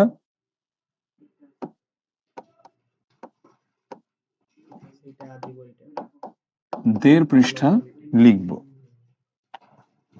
উদ্দীপকটি তাহারই পরে মনে কবিতার সুরকে প্রকাশ করতে পারেনি, উক্তিটি কতখানি সঠিক বিশ্লেষণ করো। এখন আবার এক কথায় উত্তর দাও। উদ্দীপকটি তাহারই পরে মনে কবিতার সুরকে প্রকাশ করতে পারেনি, মন্তব্যটি যথার্থ নয়। ভাই বিশ্লেষণ তো পরে, এক কথায় তো বিশ্লেষণ করতে পারবো না। এক কথায় সর্বোচ্চ এতটুকু বলতে পারবো যে এই উক্তিটা কি ঠিক নাকি ভুল। তো আমি বলে ফেললাম উক্তিটা ভুল। এখন উক্তিটা কেন ভুল ওইটাকে আমি একটু বিস্তারিত লিখলাম যে প্রিয়জন যখন অসময়ে পৃথিবী থেকে বিদায় নেয় তখন জীবন অর্থহীন হয়ে পড়ে, বিষাদ নেমে আসে চারপাশে, আনন্দের উপকরণগুলো বেদনাময় হয়ে যায়। প্রিয়জন হারানোর শোকানুভূতির কারণে তাহারই পরে মনে, এটাই কবিতার মূল উপজীব্য। 1 নম্বর পেয়ে গেলাম। এবারে আমরা ওই যে থার্ড প্যারাতে কি করি? উদ্দীপকের সাথে কবিতার, উদ্দীপকের কবিতাংশের বর্ণনায় কবির শোকানুভূতি প্রকাশ পেয়েছে। কবি যাকে খুব ভালোবেসেছিলেন তিনি কবিকে ছেড়ে চলে গেছেন, ফলে অপরূপ প্রকৃতি কবির আর ভালো লাগে না, সবকিছু শূন্য মনে হয়। কেননা কবির চেতনা জুড়ে তার প্রিয়জনের ছবি, সেই প্রিয়জন কবির অস্তিত্বের সঙ্গে একাকার হয়ে আছে। এরম সেরম লিখলাম। হ্যাঁ, 2-4 একটা তুলনা দেখাইলাম, আরো 1 নম্বর পেয়ে গেলাম। এইবারে আমরা যেই প্যারাটাতে যাব, শেষ প্যারা, সেটা কি? সেটা হচ্ছে আমার উচ্চতর দক্ষতা। উচ্চতর দক্ষতার প্যারাটা আসলে অত্যন্ত গুরুত্বপূর্ণ। এখানে হচ্ছে তোমাকে আসলে একটা কমেন্ট করতে দিচ্ছে, মানে তোমার কাছে একটা মতামত জানতে চাচ্ছে বা এরকম। সো এখানে আমরা এই আগের সকল মতামতের মানে যা যা বললাম এগুলোর ভিত্তিতে তারপরে আমরা শেষে এসে বললাম যে অতএব আমরা নির্দ্বিধায় বলতে পারি প্রশ্নোক্ত মন্তব্যটি যথার্থ নয়। এভাবে এই 4টা আমরা যখন জুড়ে দিব তখন হচ্ছে কি হবে? তখন আমাদের 4 নম্বর আমরা পেয়ে যাব। আর এটা আমরা কতটুকু লিখবো? 1.5 পৃষ্ঠা। এখন তোমাদের অনেকের মনে হতে পারে যে ভাই এত কম লিখলে হবে? আপনি আমাকে ক লিখতে বলেন 1 লাইন, খ লিখতে বলেন আধা পৃষ্ঠা, তারপরে আমাকে গ লিখতে বললেন 1 পৃষ্ঠা, আর ঘ লিখতে বললেন 1.5 পৃষ্ঠা। মানে ধরো আমি সর্বসাকুল্যে বলতে পারি ওই মানে কি বলবো যে 3 পৃষ্ঠা মধ্যেই হয়ে যাচ্ছে একটা সৃজনশীল। বা তুমি আরেকটু বড় চাইলে লিখতে পারো, 4 পৃষ্ঠা লিখতে পারো। কিন্তু এটা কি হবে? আচ্ছা দেখো, শেষ করা গুরুত্বপূর্ণ, শুধু সৃজনশীল না, তোমাদের জীবনে। তোমরা একটু লিখো তো চ্যাটে, তোমাদের কার কার এমন হয় যে তুমি অনেক কিছু শুরু করছিলা, অনেক সময় অনেক কিছু ভাবছো, ওইটা শেষ আর করতে পারো নাই। ঠিক আছে, এটা আমাকে লিখো তো, আজকে আমি তোমাদেরকে এটা সমাধান দিব। তোমাদের কার কার এমন হয় যে তোমরা অনেক কিছু শুরু করো কিন্তু শেষ আর করতে পারো না? অনেক কিছু, আমি তোমাদের কথাটাকে আমানত হিসেবে রাখবো, তোমার কথা শুধু আমিই দেখতে পাচ্ছি, অন্য কেউ দেখতে পাচ্ছে না। তাই বলো কার কার এমন হয় অনেক কিছু শুরু হয় কিন্তু আর শেষ? নামাজের ব্রেকে আমরা ক্লাসই এখন শেষ করে দিব, সো আলাদা করে নামাজের ব্রেকে যাব না, আমরা ক্লাসই শেষ করে দিব কিছুক্ষণের মধ্যেই। আচ্ছা, এরকম হয়। এরকম হবার মূল কারণ হচ্ছে পারফেকশনিস্ট হওয়ার চেষ্টা করা। পারফেকশনিস্ট হওয়ার চেষ্টা হচ্ছে তুমি যেটাই করো ওটাকে একদম পারফেক্ট ভাবে, নিখুঁত ভাবে করতে যাও। নিখুঁত ভাবে তো তোমার করতে পারার প্রয়োজন নাই, তুমি তো ফেরেশতা না, তুমি হচ্ছে মানুষ, এবং তোমার ভুল হবেই, এটাই স্বাভাবিক। যেহেতু তুমি সাধারণ একজন মানুষ, ভুল হওয়াই তোমার পক্ষে স্বাভাবিক। তোমার কি করা উচিত? শেষ করার প্রতি গুরুত্ব দেওয়া উচিত, ওটাকে পারফেক্ট করার পেছনে গুরুত্ব না দিয়ে শেষ করার পেছনে। ঠিক আছে, পারফেক্ট নয়, শেষ। তাহলে কি করতে হবে? আমি যদি পারফেকশনের পেছনে গুরুত্ব না দিয়ে শেষ করার পেছনে গুরুত্ব দিই, তখন আমাকে চালিয়ে যেতে হবে। হ্যাঁ, life is like riding on a bicycle, মানে আমার জীবনটা হচ্ছে আসলে বাইসিকেল চালানোর মতো। তোমরা যারা বাইসিকেল চালাতে পারো তারা কি দেখেছো? আচ্ছা হ্যাঁ, এটা শুদ্ধ উচ্চারণ কিন্তু বাইসাইকেল না, বাইসিকেল। ঠিক আছে, যদি ডাউট হয় আমার কথা তাহলে গুগল আজকে একটু সার্চ করে দেখো যেটা শুদ্ধ উচ্চারণ কি। তো যখন তুমি বাইসিকেল চালাও, বাইসিকেল চালানোর সময় তুমি যদি মনে হয় যে ইস এবার এই প্যাডেলটা ভালো মতো দিতে পারি নাই, পরের প্যাডেলটা দিমু না, কি হবে? তুমি যতই ভালো সাইকেল চালাইতে পারো না কেন, তুমি জায়গায় পড়ে যাবা। সাইকেল কিন্তু যখন এর আগে বাই প্রিফিক্স বসে তখন আর উচ্চারণটা সাইকেল থাকে না, মানে বাইসিকেল হয়ে যায়। এমনিতে বললে সাইকেল, আর বাই বসাইলে বাইসিকেল। তো এই যে তোমরা হচ্ছ, যদি এভাবে তুমি যদি জীবনকেও দেখো, একটা হয় নাই একটা কাজ। হ্যাঁ, সাইকেলে কি হয়, একটু নড়ে চড়ে উঠে, কিন্তু পড়ে যেতে নেই। পরের প্যাডেলটা দিলে কিন্তু আবার আস্তে আস্তে আবার 2-4-3টা প্যাডেল আবার নর্মালি চলা শুরু করে। ভাই, that's how life it is.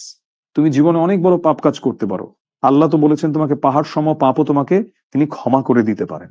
ইস্তিগফার করতে বলেছেন, আল্লাহর কাছে বারবার ক্ষমা চাইতে বলেছেন। তাহলে তুমি বলতে পারো যে ভাইয়া, আমি বারবার সংকল্পবদ্ধ হই যে আমি পর্নোগ্রাফি দেখবো না, এরপর আমি যখন একা থাকি বা যখন কেউ থাকে না, আমি এই নীল দুনিয়ার জগতে আমি হারিয়ে যাই বারবার, বা আমি ভাবি যে আমি অশ্লীল কোনো কিছু দেখবো না, কিন্তু আমি দেখি। আমি ভাবি যে আমি এমন কোনো ব্যক্তির সাথে এমন, মানে কি বলবো, যেসব এই প্রেম প্রীতি এইসব থার্ড ক্লাস জিনিসে জড়াবো না, যেটা আমার ছাত্র জীবনের 13টা বাজায় ছেড়ে দিতে পারে, কিন্তু এরপরও আমি করে ফেলতেছি। সো তাহলে কি তুমি হতাশ হয়ে যাবা? না, তুমি হতাশ হবা না, তুমি তারপরেও আবার চালিয়ে যাবা।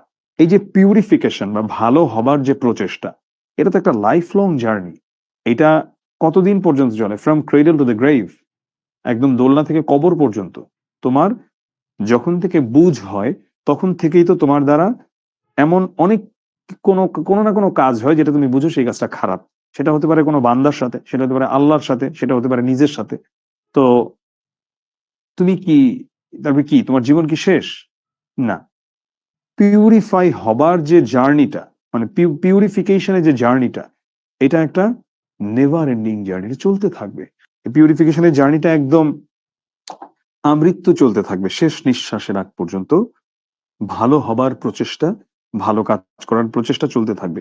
এটাই হচ্ছে মানবের সবচেয়ে বড় চ্যালেঞ্জ। সো আমি আশা করি আমাদের কথা, আমি যেগুলো বলেছি তোমার কাছে ঠিকঠাক মনে হয়েছে। আহ রাকিব বলেছে, ভাইয়া ঘনংটার যদি যথার্থ বলে ব্যাখ্যা করি তাহলে কি নাম্বার ফুল কেটে দিবে? যদি এরা যথার্থ না হয়, আর যদি তুমি যথার্থ লিখো, অফকোর্স ফুল কেটে দিবে তোমার ঘ নম্বরটা। যদি দয়া করে টিচার 1 মার্কস দিতে চাই দিতে পারে, কিন্তু যদি ঠিকঠাক দেখে টিচার, তাহলে ফুল কেটে দিবে। কারণ এখন উত্তর একটা, তুমি লিখেছ উত্তর আম, তুমি লিখছো জাম, তাহলে তো ফুল কেটে দিবেই। সহজ প্রশ্ন। হ্যাঁ, আল্লাহ মাফ করবেন ওসমান, বিষয়টা এমন নয়। তিনি সবচেয়ে ক্ষমাশীল, অবশ্যই তিনি মাফ করবেন। আচ্ছা, নাইমা জাহান কবির স্বামী শীতকালে মারা গিয়েছিল, বিষয়টা আসলে এমন না। সেটা হলো শীতের এই রিক্ততা শূন্যতা দেখে তার হাজবেন্ডের কথা তার মনে পড়ে যায়। হুম। সবাই অনেক বেশি বেশি পৃষ্ঠা লিখতে বলে, এটা আসলে সঠিক না। আপনার থেকে শোনার পরে ভালো লাগবে। এই যে আমার কথা সারমর্ম এটাই ছিল, তোমার কাজ হচ্ছে ফিনিশ করা। তোমরা কেউ কেউ 2টা সৃজনশীল প্রথমের এত সুন্দর লিখো যে মনে হয় যে তোমাকে হাতের লেখা প্রতিযোগিতায় পাঠাই দিলে তুমি হয়তো পুরস্কার নিয়ে চলে আসতা, কিন্তু পরের গুলো তুমি ভাই কাকের ঠ্যাং বকের ঠ্যাং লিখো, তোমার লেখা তুমি নিজেই বুঝো না, এবং শেষের একটা সৃজনশীলের তুমি গ ঘ ছেড়ে আসো। তা ভাই, তোমার তো A+ শিওর, তুমি মিস ছাইরা আসলা তো তুমি। তার চেয়ে তুমি সব শেষ করে আসো। তোমাকে বোর্ডে টিচার নম্বর দেওয়ার জায়গা পাবে অন্তত। কিন্তু তুমি যদি অ্যান্সারই না করে আসো, তোমাকে নম্বর কে দিবে? আর নম্বর কেনই বা দিবে তোমাকে? তুমি তো লেখোই নাই। হুম।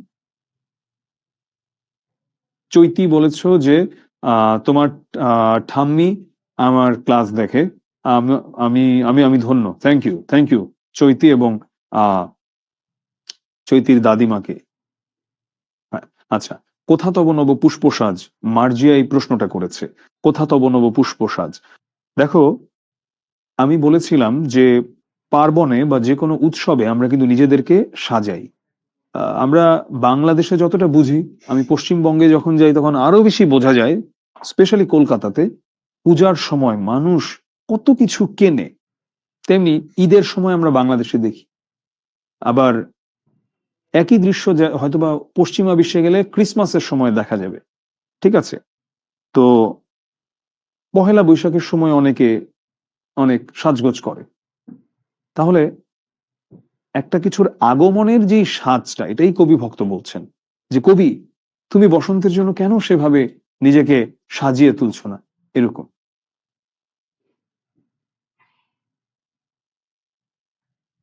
তন্ময়, তোমাকে একটু ক্লাস থেকে একটু ব্লক করলাম। হ্যাঁ, একই জিনিস বারবার লিখছো। আমার বাসা ঢাকাতে, লহ মানে নাও। আরাফাত একটা প্রশ্ন করেছে, তার স্বামী কতদিন আগে মারা গিয়েছিল শীতকাল আসার। আরাফাত তুমি দেখতে পারো যে তিনি মানে উনি কত তারিখে মারা গিয়েছেন। তো তুমি যত তারিখে মারা গিয়েছেন 1932-এর, তারপরে ধরো তুমি ওই সালটা বের করতে পারো। 1932 না, কত তারিখ তুমি এটা দেখো, তারপরে তুমি সালটা বের করো, বের করে এর বাংলা হিসাবটা গুগল থেকে বের করো, বের করে তুমি নিজেই হিসাব করো শীতকাল আসার কয়দিন আগে মারা গেছে।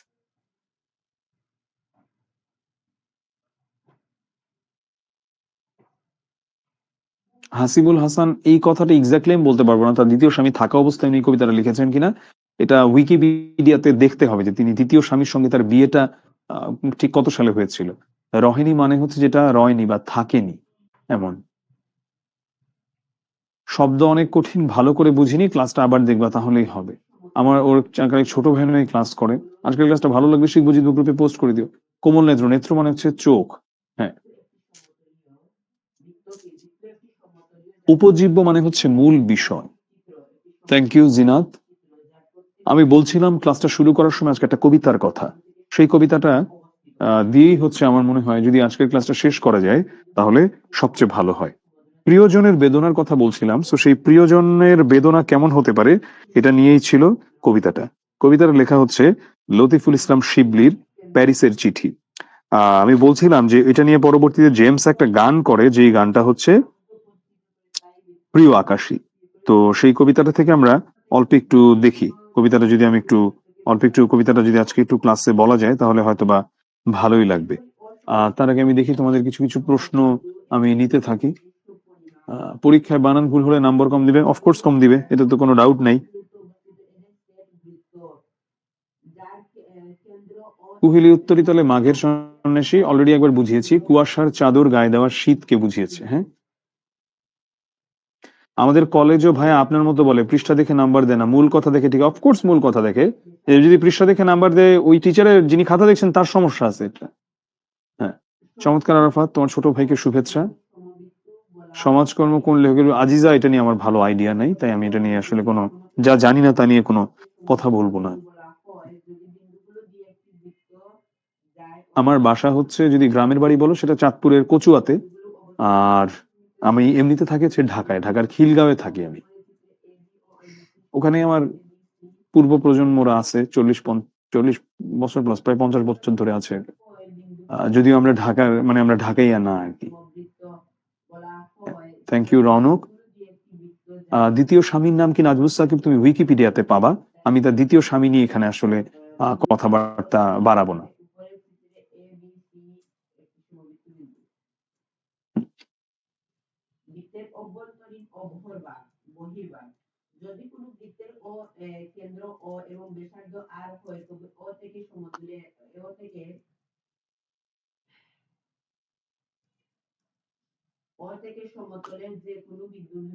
আমরা আজকে কবিতার একদম শুরুর দিকের একটা কথা বলছিলাম, প্যারিসের চিঠি, লতিফুল ইসলাম শিবলি, যে প্রিয় আকাশী গতকাল ঠিক দুপুরে তোমার চিঠি পেয়েছি, ঠিকানা লেখনি, ঠিকানা পেলে কোথায় তা লেখনি। তো হাতের লেখা দেখেই চিনতে পেরেছি ওটা আকাশীর লেখা। আকাশীর সঙ্গে যার সম্পর্ক ছিল, তো নানা পরিক্রমায়, পারিবারিক নানা কারণে, তো পরবর্তীতে সেটার পরিণয় মানে প্রণয়টা পরিণয়ে রূপ নিতে পারে নাই, তো সে দেশ ছেড়ে চলে যায়। এবং আকাশের সঙ্গে আর কিভাবে যোগাযোগ হবে, তখন তো আর মোবাইল টোবাইলের যুগ না। তো আকাশী কোথায় ঠিকানা পেয়ে চিঠি লিখলো সেটা আসলে জানতে পারে না। আর চিঠিটা এসেছিল প্যারিসে, কারণ এই ছেলেটা প্যারিসে চলে যায়।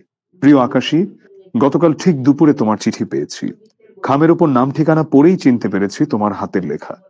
ঠিকানা পেলে কিভাবে লেখনি, কতদিন পর ঢাকার চিঠিটাও তোমার লেখা। ভাবতে পারো আমার অবস্থা। গতকাল প্যারিসে ঝরেছিল এবছরের রেকর্ড ভাঙা তুষারপাত। ফ্র্যাঙ্কফুটের বই মেলায় নতুন বইয়ের গন্ধে মনে পড়েছে তোমাকে। এবং এখানে আসলে যেই যেই তুলনা বা যেই যেই উপমাগুলোর কথা বলে, সুইজারল্যান্ডের লেকের স্বচ্ছ জলে নিজের ছায়ার পাশে যাকে খুঁজেছি সে তুমি। ভ্যাটিকানের প্রার্থনা সভা শেষে এক গ্রিক তরুণীকে বাংলায় কি বলেছিলাম জানো? বলেছিলাম, তুমি আমার আকাশী হবে। ভুলতে পারিনি তোমাকে, শত চেষ্টা করেও পারিনি। আর কেউ না জানুক, অসংখ্য জিপসি রাত জানে সেই না ভুলতে পারার ইতিহাস। আমাদের সুবর্ণ সময়ের স্বপ্নের প্যারিসে আজ নিজেকে ভীষণ একা মনে হয়। এলোমেলো পড়ে আছি শিল্প সাহিত্যের এই জাগ যজ্ঞে। তীব্র শীতের জন্য শ্বাসকষ্ট ভোগায় মাঝে মাঝে। এই তো সেদিন আবারও বদলালাম চশমার কাজ। প্রতিনিয়ত হেরে যাচ্ছি সময়ের কাছে। তুমি মনে রেখো, পরিবর্তনের দমকা হাওয়ায় আমি বদলাইনি এতটুকু। আমাদের প্রিয় রমনা রেস্তোরাঁ এখন কালের সাক্ষী। মিষ্টি কয়েন বক্সের জায়গা দখল করে নিয়েছে ডিজিটাল কার্ড ফোন। শীতের বইমেলা পরিণত হয়েছে মিনা বাজারে। টিএসসির চত্বর যেন উত্তপ্ত বৈরুত। বাইজেন্টাইন সম্রাজ্ঞীর মতো তোমাকে ঘিরে থাক পৃথিবীর সমস্ত সুখ। তুমি অনিন্দ সুন্দরী হয়ে ওঠো তোমার সৃষ্টিতে। তুমি ভালো থেকো। আজকে আমরা এই কবিতাটার মধ্য দিয়ে ক্লাসটা শেষ করব। এখানে অল্প কয়েকটা এমসিকিউ দিয়েছি জাস্ট ডামি হিসেবে, যে এমসিকিউ গুলো তোমরা একটু দেখে নিতে পারো। সো এই ছিল আমাদের আজকের ক্লাস। আমি মনে করি না আর কারো মনে কোনো প্রশ্ন থাকার অবকাশ রয়েছে। এরপরেও যদি কোনো প্রশ্ন থাকে, আমি আছি আর কয়েক মিনিট, তোমরা আমাকে প্রশ্ন করতে পারো। আর যদি প্রশ্ন না থেকে থাকে, আমরা ক্লাসটা এখনই শেষ করে দেব। সৃজনশীল আমি যা বোঝানোর বুঝিয়ে দিয়েছি।